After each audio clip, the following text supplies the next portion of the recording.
When one must seek Indianapolis Colts insight, one must turn to my friend, your friend, number one in your program, number one in your hearts, Zach Keefer of The Athletic, longtime Indianapolis Colts reporter, expert who now covers the NFL as a whole at The Athletic, one of, if not the best, feature writer in the entire country. Everybody do yourself a favor. Just Google Zach Keefer, The Athletic, see whatever stories pop up, and you'll love it. He's written so many great features. I mean, Ray Davis comes to mind. Kind of followed up with a Ray Davis story ourselves here at Go Long, and Zach was the first on the scene. It will be a movie one day, and Zach captured it beautifully. And the story that we'll touch on here at the Go Long Pod is Zach's deep dive into the Indianapolis Colts after the season, which I got to be honest, Zach, it was kind of like a flyover team for me this past season. I didn't really pay much attention to the Colts, and then all hell started to break loose with Anthony Richardson tapping the helmet, quitting on his team, Pat McAfee, Zaire Franklin going at it, and you summed it all up beautifully. I guess that's the word, beautiful, after the season. Don't know how beautiful it is to the Colts, the state of affairs. First things first, how's life since I last saw you down there in New Orleans at the Super Bowl?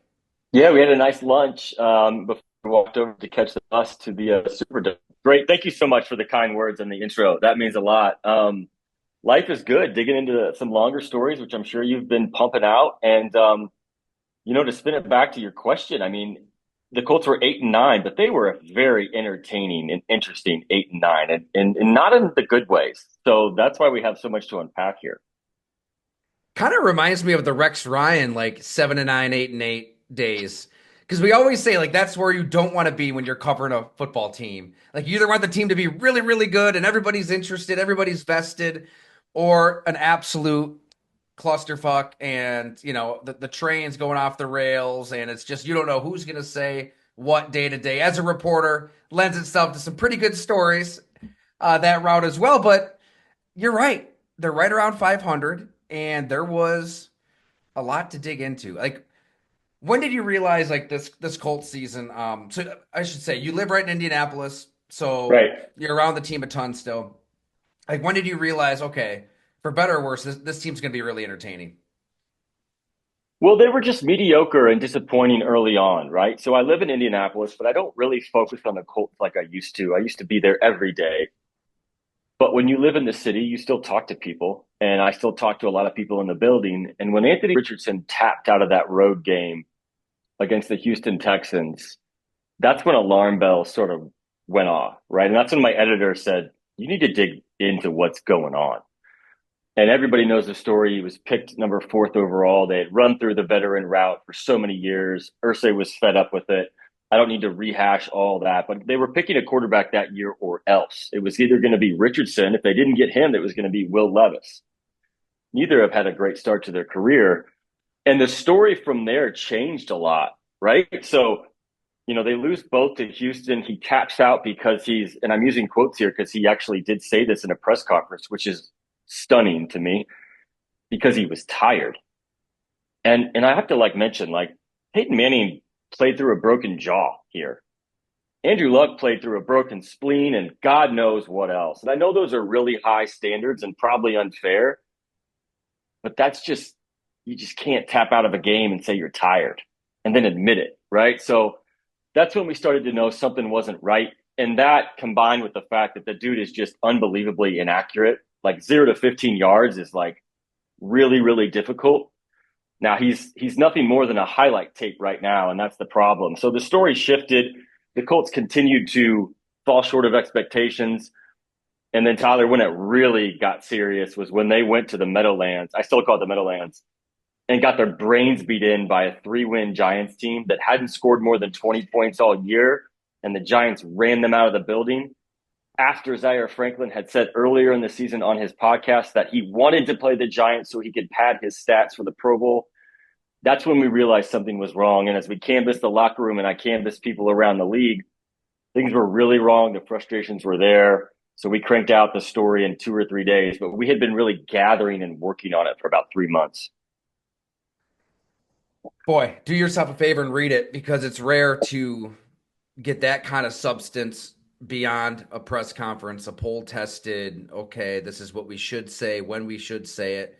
And that's why Zach is one of the best. But like, I don't know if it's fixable. And we have a story up at Go Along as well. If people want to check it out, I feel like the case of Anthony Richardson is central to the quarterback search for many teams. I mean, look where we are right now. We've got teams bending the knee for Aaron Rodgers, Russ Wilson. I mean, throw Jameis in there. There's not many options. Yet teams need quarterbacks. The Colts went through the recycled vets, Phillip Rivers at 39, Reclamation Project, Carson Wentz, Matt Ryan at 37, going on 57. And yeah, I mean, I got it. Like, you got to take a swing on an Anthony Richardson who was inaccurate at Florida, like had issues at Florida off the field. And McGinn got into it a little bit. I'm going to pull it up just in case people missed it too. So I didn't know about this. He received a ticket driving 105 in a 60-mile-per-hour zone at 4:11 a.m. outside of Gainesville, April of 2022. Pled no contest, completed a traffic safety course, wrote an essay, $349 fine. 2 months later, like right after that, he's at the Manning Passing Academy in Nichols State in Louisiana, and police get angry when he's leaning on a squad car. He's apparently drunk. Manning staffers have to whisk him away in a van. He screams an obscenity at them. It kind of speaks to what Sean King got into with the sense of entitlement, no accountability. He's inaccurate on the field. He's not really growing, not really developing, but he ran a 4.43. He had the crazy broad jump. He's got skills that quarterbacks don't often have. Throw it over the mountains, breakaway speed. I have a feeling the Colts knew all of the above, yet they still kind of had to take a chance on him. And here we are now, a do-or-die training camp competing against Daniel Jones, who, I mean, it's just the saddest quarterback competition you could ever imagine. He's going on start number 72. We kind of know what Daniel Jones is by now. I don't even know what my question is for you, Zach. I guess should Colts fans be excited at all? I mean, does this have, what are the odds that this has a happy ending? Like, what are the odds that Anthony Richardson just gets it, turns a corner, and goes the way of Josh Allen, Jalen Hurts? Pick your big swing quarterback. So as my former colleague Joel Erickson put it to me a couple of weeks ago, and this really hit home, the Colts are betting that something happens that's really only happened one time in modern NFL history. One time. And that's Josh Allen and the Buffalo Bills, which you know very well. One time. And I don't even put Jalen Hurts in that same category because he was a seasoned college quarterback. Josh Allen played a ton of games at Wyoming. Richardson started 13 at Florida. 13. And to go back to your point earlier, I was there at the Combine when he wowed everybody in the stadium. Greatest athlete I've ever seen, all that. He was unbelievable. You know who was the best quarterback on the field that day by a mile? It was C.J. Stroud. And that's what we're talking about. And that's what Sean King mentioned in your story today that I thought was really resonant to what we're talking about. He said, I don't look at the ceiling, I look at the consistency. Who is the quarterback for the majority of the time? Richardson will wow you. I was at the game, the opener this year, when he made that 55-yard bomb to Alec Pierce for the touchdown. It's one of the greatest throws I've ever seen in an NFL game. And I've been covering the league for 15 years. It was one of the greatest throws anyone's ever seen in that stadium. And there's been some really good quarterbacks in that stadium. But the bottom line is if you can't consistently complete those medium to short to intermediate passes, you're not going to win in this league. And I had a really interesting conversation with a scout who studied Richardson coming out of Florida. And he said, the question I always ask myself about quarterbacks, especially these dual threats, are if you take away his Superman power, can he still lead a game-winning drive? And by that, we mean, let's take away Richardson's ability to scramble, right? Which is unbelievable. He's an unbelievable athlete. Can he lead you down the field and complete 3rd and 7 and win a game if he has to? If he has to win it from the pocket, which these guys still have to do. Lamar Jackson doesn't get enough credit for this, right? Everyone talks about his ability to move, but he still wins from the pocket. Now, Richardson, to his credit, did that twice this year, but he did it against the Jets and the Patriots. And Indy was really starting to buy into him. These fans want him to work here because he's so tantalizing, right? but then he got hurt and then he didn't finish the season. And really, if you want to be cold hearted about it, the kid is the same quarterback he was at Florida. He's the same quarterback he was at Florida 2 years in, and injuries are a problem. Chris Ballard said that as he wrapped up the season. He said, "Look, Anthony needs to be on the field." That's why they went and spent $13 million guaranteed on Daniel Jones to ideally be a backup, but we don't know. And to put a pin on this rambling, incoherent thought of mine, Oh, that's very coherent. you know what jumps out to me, Tyler, and I'm being honest about this. I've been around a lot of good quarterbacks, and I know what it looks like and what it should sound like. When Anthony Richardson admitted after he was benched midseason that there are some things he doesn't want to do, but he has to do because his teammates asked him, and he's going to do those, that sent all kind of alarm bells off of my head. One, the fact that he admitted that is a problem. You got to know that you're a quarterback and that your words are going to be dissected, and that matters. It just does, just matters. And secondly, because I've been able to travel around, I've been able to go to a bunch of different stops the last few years, and I see what works and what doesn't. Like, I was around Jaden Daniels for a week this year in week 6 or 7, and I'm like, this kid is 22 and he gets it. I was around Jared Goff and the Lions, and I'm like, Dan Campbell has this team believing in something, and it's not just BS, and it's not just media hype and quotable press conferences, right? And I'm around teams that just aren't there. And when I hear something like that from the kid who's supposed to be the franchise quarterback saying, well, DeForest Buckner asked me to come in earlier, so I'm going to start coming in earlier. Like, dude, Peyton Manning had the Colts film room replicated in his basement. And I know that's an unfair comparison, but that's where we are in Indianapolis. That's what every quarterback's going to be compared to. Andrew Luck came in, took a team that had no talent and won 11 games with the coach who was in the hospital his rookie year. Ridiculous talents, ridiculous commitment. But if fans want this guy to become that guy, I just feel like it's asking too much. And we're going to see in training camp, but it wouldn't stun me if Daniel Jones is just consistently better every day at the things that Anthony Richardson is not. That was a hell of a rundown, Zach. I'm thinking back to growing up in the woods.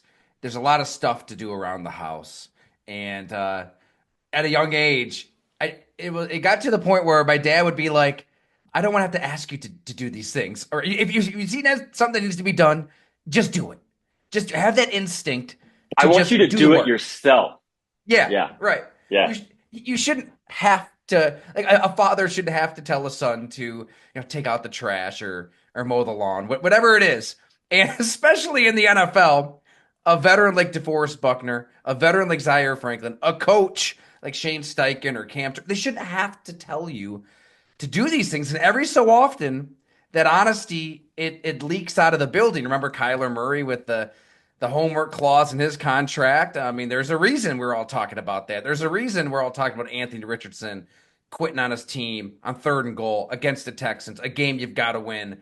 And I didn't know that he worded it the way he did there at the end of the season.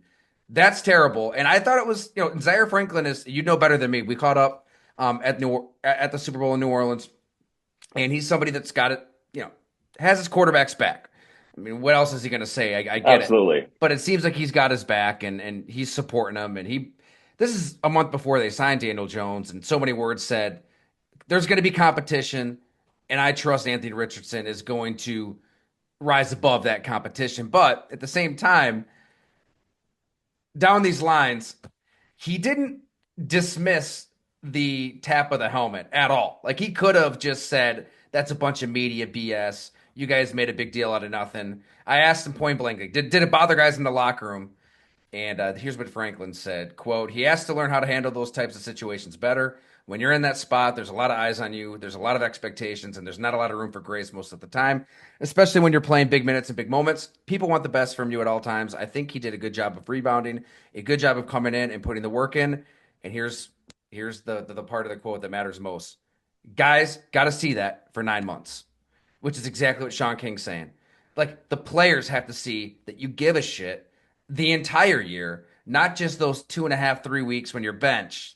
And I think more than the lack of experience, which matters. I mean, when you don't throw 400 passes in college, there's just stuff you don't see. Coverages, blitzes, stunts, disguises. Like Bo Nix played forever. Jaden Daniels played forever. Michael Penix Jr. played forever. Like they saw so much going from one school to the next. And maybe that's where this thing swings in quarterback development and quarterback recruitment for NFL teams. Like you want that experience. Like you're not going to look down on it. But even more than that, I think that's what's most concerning with Anthony Richardson. Like, is he going to put in the time? Does he get it? And it sounds like he doesn't get it. You can't say that for sure right now. And when I ask people around the league and in the building about Anthony Richardson, I get one word back more than any other: naive. Not a bad kid, just naive, just naive, just naive, over and over. Let me ask you this. We know what his athletic talents are, right? Maybe the most talented, gifted quarterback we have ever seen. I'm writing about Randall Cunningham now. He was sort of like this back in his day. Michael Vick was something we'd never seen. Richardson's right up there. He's built like a tight end. He can throw it a mile. He's unbelievably gifted. He's never had to work as hard as everybody else. He's never had to go the extra mile. He's never had to study as much as everybody else because of the corners he can cut because of his gifts. Now, we all know the NFL is the great equalizer, right? The game doesn't lie. You can't cheat the game in the NFL. It's just too dang hard. It's too hard for Mahomes, who just got embarrassed in the Super Bowl. Josh Allen can't get over the hump, and they can do everything. Lamar Jackson still hasn't gotten to a Super Bowl, and he's a two-time MVP. And for Anthony Richardson, for everything that has come easier to him than it came to some others, right? Don't you feel like that's a part of it? That's an ingredient. That's a layer in this discussion is everything's come a little bit easier for him. And now that he's in this position, he doesn't have those habits, those traits, those built-in DNA strands that make him work. And then you hear little snippets that reveal that, right? Well, if they want me to come in and work a little bit harder, I will. Like, you shouldn't have to tell the 4th overall pick, the face of your franchise, to come in earlier. And like, I know 3rd-string quarterbacks who you don't need to tell that. But that, I think, is part of this dynamic. And look, the Colts made this bet, and they're going to have to lie in it. They wanted a quarterback because they had missed on so many veterans. So they went out and drafted him. They knew he didn't have a lot of experience, and they played him right away. And Chris Ballard admitted, I don't know if we should have played him right away. You could have played Gardner Minshew, who ended up playing most of the season and had them one throw from an AFC South championship, which they haven't won in like 12 years, by the way. So that's just a long way of saying, I don't know if you can fake that. I don't know if you can develop that sort of DNA that some of these guys have and some of these guys don't. But for Anthony Richardson, so much of quarterbacking came a little bit easier. Now, it's not his fault that he's gifted the way he is, but can you just flip a switch and become an animal and become obsessed with football in year 3 when you weren't in year 2 and weren't in year 1 and weren't at Florida? We're going to have to see. That animal inside is what all GMs and scouts should covet most too, because it's the hardest thing to find. It's the hardest thing to quantify. But there's ways, right? Like you talk to coaches, you seek honesty, you hunt for it, you just crave it, and you're critical. I'm sure the Colts were all of these things. They had to have been hypercritical of all of these quarterbacks. And part of me does empathize with Chris Ballard and the Colts. Like, gosh, after all these retreads, all these aging vets, you had to take a swing like this. I remember falling for Trey Lance like 1 year at North Dakota State. Like, oh my God, you take this beast, put him with Kyle Shanahan. Yep.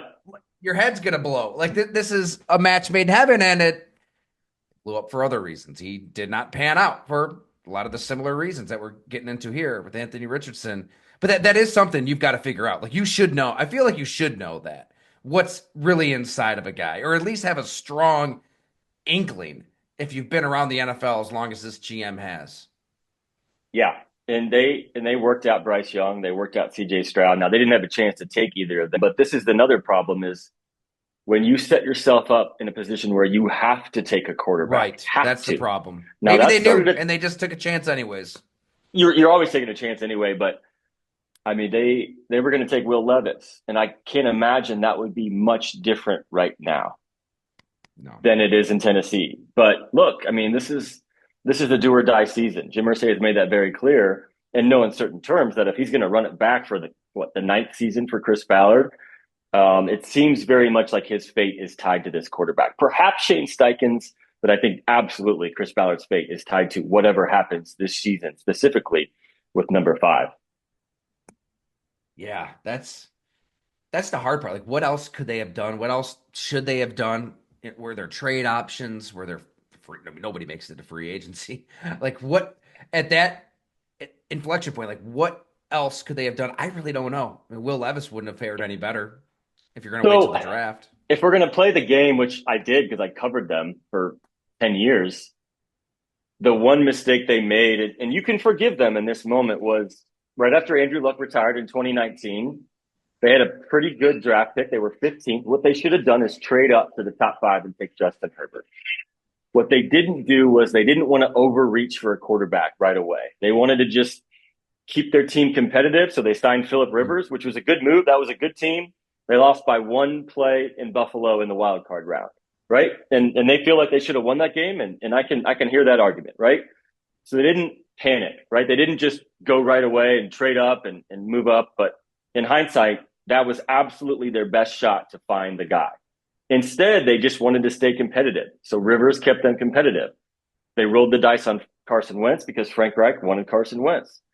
Then they panicked and got out of Carson Wentz's contract because Irsay was done with him, and they had to fill a hole. So they signed Matt Ryan and convinced themselves that he was still able to play, which he was not. They bottomed out, and they found themselves in a position where we have to draft a quarterback. And there's this tantalizing, unbelievable athlete that's available. They have a quarterback who just did it with Jalen Hurts in Philadelphia, who basically, picked up his accuracy by 6 or 7 or 8 points in one season. They thought they could do the same thing, and they've been spinning their wheels for 2 years trying to figure out if he's the guy since. Well, here's the good news, Colts fans. Step away from the ledge. The Jags are in total rebuild mode with a new GM, a new head coach. The Titans were the worst team in football last year. I mean, they're going to start feeling good about themselves, I guess, if they draft Cam Ward. But and the Texans are completely revamping their offensive line. It's not out of the realm of possibility to think that an Anthony Richardson quarterback team can still kind of hover around 500. The expectations are going to be high in the division. I mean, that every other team in the division has won it twice in Chris Ballard's tenure. He hasn't, and they haven't made the playoffs in 4 years. Does anything get you excited about this Colts team? Yeah, given, sure. Given the state of the division? Yeah, let's play the game. So they did a wild thing last week. They were aggressive in free agency. And, at one point I felt like texting Chris Ballard to say, like, wait, who's taking over this team right now? Like, what happened to Chris Ballard? The Chris Ballard I knew.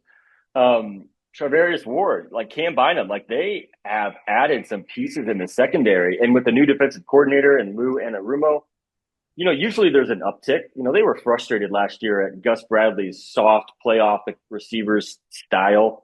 Cost them a game against the Texans in week 1 because they couldn't cover on a third down. And so, look, I think the defense will be better. They've got players. There's no doubt that Chris Ballard has added players to this roster. Like Buckner's good, Grover's good. Zaire Franklin led the league in tackles. Now they add 2 big pieces in the secondary. They're going to have to draft a tight end, maybe in the first round. They didn't add a lot on offense, but they have the pieces on offense. But, dude, everything comes down to one thing. Everything. Like this whole season comes down to one thing. Is he the guy or not? And that's why last year was a failure, because that's what last year was about. Figuring out if this guy is a guy you can build around for the long term. They never got that answer. And that's why they're sort of stuck. But look, Chris Ballard, I'll give him credit. He came out to the podium after the season ended and said, this is on me, and I did it wrong. I thought our team was good enough to just run it back and develop. I was dead wrong. You don't hear that often from a GM.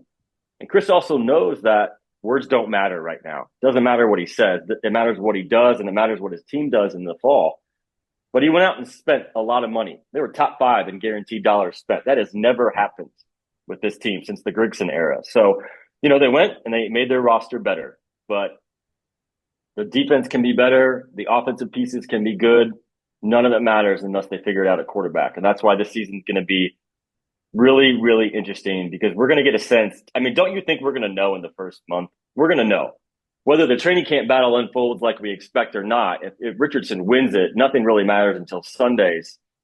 And we're going to know if he's the guy 5, 6 weeks into the season. I just feel like it's going to be pretty obvious. I think we're gonna know 2 weeks into training camp, right? Like Maybe. I mean, maybe. He's not a great training camp player. He's really inaccurate and he has a lot of bad days. I think Daniel Jones is just going to be boring and consistent. They couldn't be more different. 14 mil is starter money. I mean, it's more than what I know the cap went up, but it's more than what Sam Darnold got with the Vikings a year ago. I'm just picturing like one or two throws into the hospitality tent there at training camp. Steichen getting a little nervous, Ballard getting a little nervous, and they say, "Okay, Daniel Jones, it's your Yeah, team, but week one." I think they've gotten to the point where they're not going to just like. Don't you get to the point where you're just not going to you're just going to stop convincing yourself this is going to work? I think that like that's why Daniel Jones is That's here. yeah, that's the proper framing there. Like they don't need to talk themselves into Anthony Richardson anymore. And they don't need to talk their boss, Jim Irsay, into it anymore because the tape doesn't lie. You know, everybody can see the same thing. I'm glad you brought up the comments from Ballard too after the season because you don't get that kind of honesty. Usually it's a GM rattling off the LinkedIn accolades, the LinkedIn page, like we've won this It many doesn't games, work this many here. seasons. You never like if things are going bad for a GM, they're not just going to tell you exactly how bad it's been. He did that. He's like, we haven't won the division since I've been here. He I made the called out playoffs our in 4 anonymous years. source too. What's He that? because we had a player quoted in our story, a veteran player who said, "There's no vision here from the top down, the front office to the coaches to the players. There's no vision here. You look at Detroit, you look at Kansas City. There's a vision there, and that's why they win." It was a pretty damning quote for a player on the roster to say that about the team he's on, and he's been here for several years. And Ballard called out the anonymous quote, and I texted him later and said, "Well, I'm glad you read the story." And he said, "Look, I'm not mad about the quote. I'm just mad that I let that player in the building." And I'm like, "Okay, that's fair. That's fair."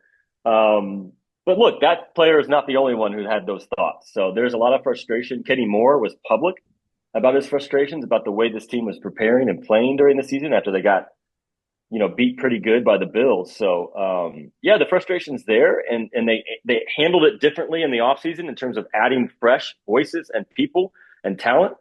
It's going to be an interesting season in Indy. The tension is very high here. I'll say that.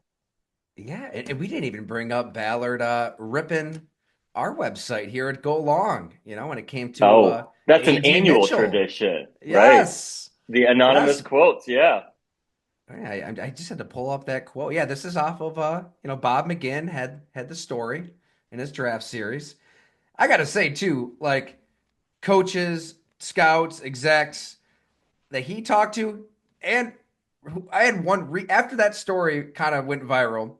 I had a coach reach out to me, just saying that the workout that they put Mitchell through, it was like, or the workout that he saw out of Mitchell was the worst he'd ever seen in his life. He couldn't believe it. But yeah, this was Ballard. I read some bullshit that was said. I mean, just the typical fucking, excuse my language, our typical league, unnamed sources, bad interview. That's I don't could go on and on and on. He wasn't very happy. So my question On for you, one how did hand, Mitchell look I this get year? it. How did he play? I get Ballard standing up for his guy, but on the other hand, to answer your question, Mitchell was terrible, objectively terrible as a rookie. They had a play in Denver in a game they had to win, and he threw a pass backwards that took about 18 seconds to get to its intended target. And the problem was it didn't get to its intended target. The Broncos picked it off and ran it to the house. And from there, it was just a rout. I mean, that was like the punctuation mark on a terrible rookie season. I think the kid has talent. He looked good early in training camp, but as we all know, training camp is not the real thing. And honestly, you can rip anonymous sources all you want. And I've talked to Chris about this. We need truth. Like, we need real, like in our Yes. business and in the NFL. Like, we need real because these guys are all, the draft season. Like, like Sean King talked about today in your story. Like, all we talk about is ceiling. That's all I heard about Anthony Richardson, like in the draft process. I'm like, well, like, let's put it together series to series and down to down. And when they can't do that, you're starting to see the real when they get on Sundays. When I went to Kentucky for Will Levis's pro day, he had 8 or 10 incompletions. And you're not supposed to have more than 2 or 3 in a Hmm. pro day. That's a scripted workout. And I was like, and I wrote it and I got a lot of backlash. That's like, no, this guy's going to be a star. And I'm like, he's running a scripted workout with his quarterback coach where every receiver is wide open. and he's missing throws. Like that's a problem. So to answer your question with another question, how's Will Levis look 2 years into his career? Maybe it is all performative because press conferences are just shit for the most part, and maybe Chris Ballard is playing his part, sticking up It's for right his after the guy, draft. Yeah. right? But I mean, this stuff isn't being invented. Just like you're not inventing stuff about what players think about the direction and the vision of the team. Like I'll stand by anonymous source until the day I die. I mean, if you are interested in truth, like you said, then guess what? Coaches and players, they're not necessarily interested in getting fired the next day, but they are interested in the general public knowing more, and they'll talk to us about what is really happening behind the scenes. Here's what that coach said. I was paraphrasing earlier. He's this is yeah, the coach who had reached out to me after Bob's story kind of went crazy. He said, "You want to stay away from Mitchell. He's not into football for the right reasons. Big wild card. None of us liked his film. In his pro day, he basically mailed it in after he dropped one ball. High maintenance, into fame, needs a caretaker, lacks motivation, will cut corners. You can take a bad character kid in the first round if his talent outweighs what he will put you through. His talent is not first round worthy. Every wide receiver can run, jump, and catch. Has diabetes, but doesn't pay attention to his numbers, real immature." So, I mean, where there's smoke, there's fire, but there was fire there when it came to AD Mitchell. Yeah, and the scout's not making that up. And to piggyback on your point, like if you want fluff and PR, there's plenty of that out there. But if you want to know what's really going on, I mean, that's where anonymous sources come in, and that's where they have value. I mean, that one quote from our story about there's no vision, that was picked up by 50 different websites, which I'm sure you've had happen with your stories too. But like there's a lot more context to the story, and that's kind of what we did was explain that context. But the player didn't put his name on that story because he'd probably lose his job within a day. So it didn't mean what he said wasn't accurate and wasn't truthful and wasn't resonant to what was going on. Right. So if that's not what you want, right? If you don't like that, like you just said, many other outlets to turn to, many other fan sites, fan accounts that will just deliver everything through the rosy colored glasses and Yeah. give you a puppy while Check they're in at on it. them in August when everyone's having a great training camp and every team's Yeah. going to have a great season. And then we get to the real stuff in September and October. And this is why we need to have Zach Keefer on more. Little do you know, you just invited yourself back onto the podcast many more This times, was Zach. So fun. thank you so much. And you mentioned it earlier. Uh, check out the Randall Cunningham. I almost said Randall Cobb. Don't read anything Randall Cobb. Check out the Randall Cunningham story that Zach Keefer has cooking up at the Athletic. That's going to be fun, and it's going to be super nostalgic for so many listeners and readers out there, I'm sure. Yeah, he was awesome. I spent a day with him in Las Vegas last week. He's a pastor and he's a high jump coach, and he had a fascinating, interesting, meandering career as well. And he was really honest about all of it. So super fun, interesting guy to dig into. Zach is. Thank you so much, man. Appreciate it, man. Have a good one, Tyler.